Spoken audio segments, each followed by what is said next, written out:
November 1967. While the American public was preparing for Thanksgiving turkeys and Christmas shopping, in the Central Highlands of Vietnam, a different kind of preparation was underway.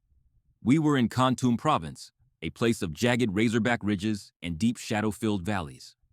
This was the tri-border area, where Vietnam, Laos, and Cambodia meet. It was wild country, unforgiving.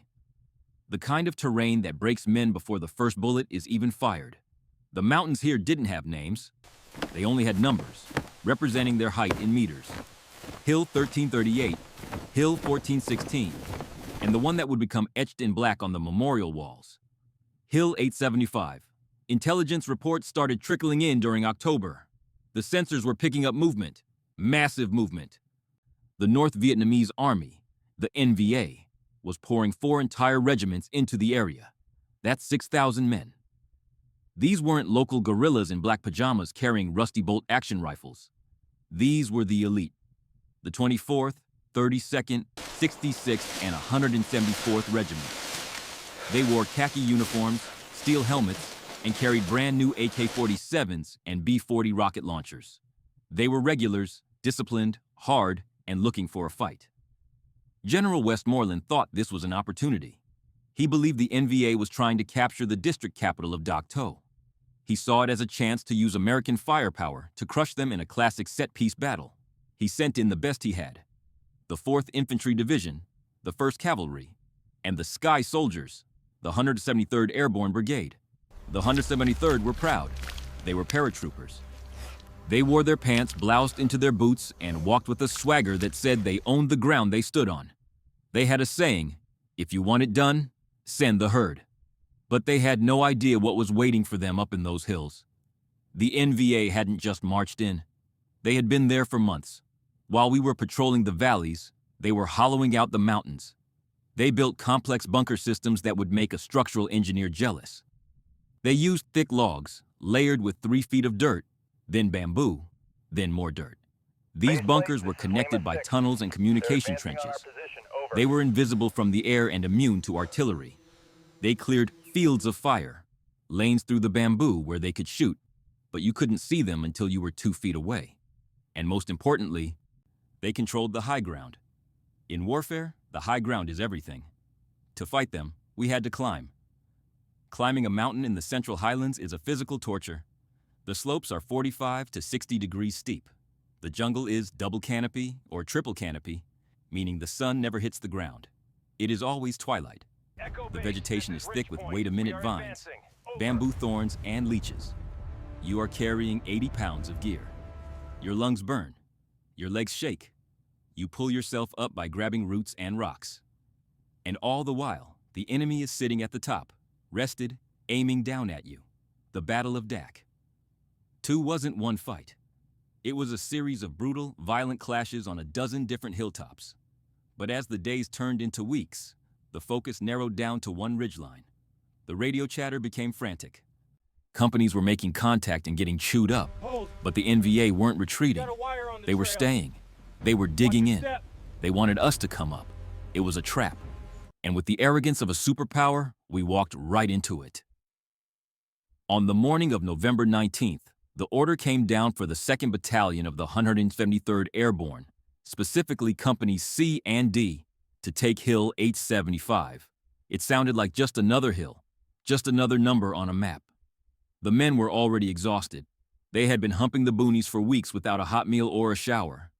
Their uniforms were rotting off their bodies. Their feet were covered in jungle rot. At those 9:30 hours, they stepped off. 300 men walking single file into the green gloom. The silence was heavy. The birds weren't singing. The monkeys weren't screaming. The jungle was holding its breath. A point man, a young private first class, whispered back down the line. Fresh trails. Lots of them. They found communication wire, black telephone wire running along the ground. NVA comms wire. That meant a command post was nearby. They kept climbing. The slope got steeper. At 10:30 hours, Company C crossed a small clearing and started up the final ridge. That was when the world exploded. It wasn't a few shots. It was a wall of lead. The NVA had set up a classic L-shaped ambush. They let the lead platoon walk right past their hidden bunkers. Then they opened fire from the front and the flank simultaneously. Machine guns, RPGs, and Chi-Com grenades rained down on the paratroopers. The lead platoon was wiped out in seconds. Men dropped where they stood, cut to ribbons before they could even raise their rifles. Contact! Contact front! We are pinned down. The screams on the radio were drowned out by the roar of AK-47s. Captain Kaufman, the company commander, tried to maneuver his men, but there was nowhere to go. To the left was a sheer drop. To the right was a wall of enemy fire. They were in a bowling alley, and the NVA were rolling grenades down the lane. The Marines and paratroopers tried to assault the bunkers.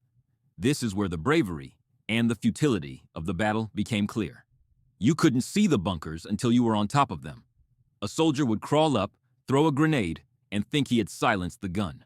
But the bunker was designed with a baffle system to absorb the blast. Seconds later, the machine gun would start firing again. Or worse, the NVA would use their spider holes.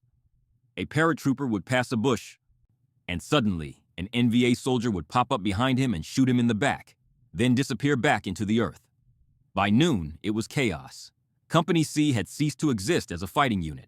Most of the officers were dead or wounded. The NCOs, the sergeants, were trying to hold the line. Pull back to the perimeter. They dragged the wounded by their collars, leaving trails of blood in the red dirt. But as they fell back to link up with Company D, they realized the horror of their situation. They weren't just facing a defensive line. They were surrounded. The NVA had circled behind them. They had cut off the tail of the column. There was no way up. There was no way down. They were trapped on the side of a mountain, exposed, outnumbered, and running out of ammo. The NVA mortars started to walk in. Thump, thump.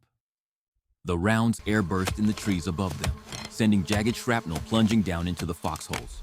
We call it steel rain. Every time a medic moved to help a wounded man, he got shot. The sound of the battle was so loud that men's ears bled from the concussion.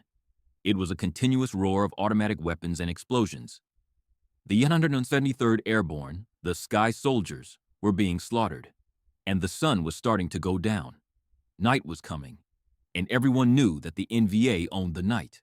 As the sun dipped below the mountains on November 19th, a terrifying darkness swallowed Hill 875. For the survivors of the 2nd Battalion, huddled in a small cigar-shaped perimeter on the slope, the war had just changed from a battle of maneuver to a battle of pure survival. They were surrounded. The NVA were so close you could hear them chambering rounds. We had no entrenching tools. Most had been dropped during the assault. So men dug with their bare hands. They dug with bayonets. They dug with mess kit spoons. They tried to scratch holes into the hard, root-filled earth to hide from the mortars. But the worst enemy wasn't the NVA. It was the thirst. You have to understand the thirst. In the adrenaline of combat, your body burns water like a furnace. We had been hiking all day. We had fought for 6 hours. Canteens were empty. As night fell, the moans began. Water, medic, water. It started as a whisper, then grew into a chorus. But we couldn't give them water. We didn't have any. And even if we did, moving to help them meant dying. The NVA snipers were using the wounded as bait. If a medic crawled out to help a screaming soldier, crack, the medic was dead. So we had to lie there in our shallow holes, listening to our friends dying 5 yards away, begging for help, and we could do nothing. That sound breaks a man harder than any artillery shell. The NVA didn't sleep. They probed the lines all night. They would crawl up on their bellies, silent as snakes, and roll grenades into our foxholes. Chi-Com grenade. You had 2 seconds. Grab it and throw it back, or curl up and pray. We fought them with grenades of our own. We fought them with knives. At one point, the enemy was so close inside the perimeter that we couldn't call in artillery support because it would kill us too. We were alone. The officers were dead or wounded. The radio batteries were dying. And in the middle of the night, as the sun dipped below the mountains on November 19th, a terrifying darkness swallowed Hill 875. For the survivors of the 2nd Battalion, huddled in a small cigar-shaped perimeter on the slope, the war had just changed from a battle of maneuver to a battle of pure survival. They were surrounded. The NVA were so close you could hear them chambering rounds. We had no entrenching tools. Most had been dropped during the assault. So men dug with their bare hands. They dug with bayonets. They dug with mess kit spoons. They tried to scratch holes into the hard root-filled earth to hide from the mortars. But the worst enemy wasn't the NVA. It was the thirst. You have to understand the thirst. In the adrenaline of combat, your body burns water like a furnace. We had been hiking all day. We had fought for 6 hours. Canteens were empty. As night fell, the moans began. Water, medic, water. It started as a whisper, then grew into a chorus. But we couldn't give them water. We didn't have any. And even if we did, moving to help them meant dying. The NVA snipers were using the wounded as bait. If a medic crawled out to help a screaming soldier, crack, the medic was dead. So we had to lie there in our shallow holes, listening to our friends dying 5 yards away, begging for help, and we could do nothing. That sound breaks a man harder than any artillery shell. Get back, it's Willie P. The NVA didn't sleep. They probed the lines all night. They would crawl up on their bellies, silent as snakes, and roll grenades into our foxholes. Chicom grenade. You had 2 seconds. Grab it and throw it back. Or curl up and pray. We fought them with grenades of our own. We fought them with knives. At one point, the enemy was so close inside the perimeter that we couldn't call in artillery support because it would kill us too. We were alone. The officers were dead or wounded. The radio batteries were dying. And in the middle of the night, a new sound emerged. A voice from the darkness. The NVA were taunting us. GI, you die tonight. Your mama not see you again. It sounds like a movie cliche, but it happened. They knew we were terrified. They wanted to break our minds before they came for our bodies. We gripped our M16s until our hands cramped. We stared into the black jungle until we saw monsters in every shadow. Nobody slept. If you slept, you died. We waited for the dawn like it was salvation. But we didn't know that the morning would bring something far worse than the NVA. Morning came, November 20th. The fog lifted, and with it came hope. We heard the roar of jet engines, American air power. The Air Force and the Marines were here to save us. The Forward Air Controller, FAC, circled overhead in a tiny Cessna, marking the enemy targets with white phosphorus smoke rockets. Hit the smoke, hit the smoke. The F-100 Super Sabres screamed in low, dropping 500-pound bombs on the NVA bunkers further up the hill. The ground shook. We cheered. Finally, the heavy stuff was pounding them. But the jungle is a tricky place. From the air, everything looks the same. Just an endless sea of green. And the NVA were hugging our lines, hugging the belt. So close that the pilots couldn't distinguish friend from foe. At 8 Worizorg hours, a Marine fighter bomber, some say Air Force, the records are still debated, rolled in for a run. He was coming in fast and low. Too low. The pilot must have mistaken the smoke drifting from our perimeter for the target marker. I looked up and saw the bomb separate from the wing. It looked like a black teardrop falling in slow motion. I knew instantly. No. Pull up. It was a 500-pound bomb. And it wasn't falling on the NVA.